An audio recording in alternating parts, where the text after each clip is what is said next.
જાફરાબાદ તાલુકાના ભાડા ગામે મોપી મહિલા મંડળ અને ગામ સમસ્ત આયોજિત શ્રી રામચરિત માનસ કથા જ્ઞાનયજ્ઞ નિમિત્તે ખોડિયાર માતાજીનો 12 કલાકનો નવરંગો માંડવનું ભવ્ય આયોજન કરવામાં આવ્યું.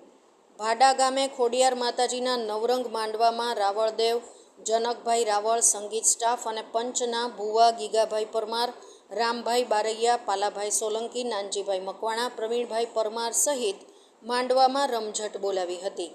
ખોડિયાર માતાજીના નવરંગ માંડવામાં બહોળી સંખ્યામાં ભક્તજનો ઉમટી પડ્યા હતા. રિપોર્ટર મુકેશ ડાભી, જાફરાબાદ.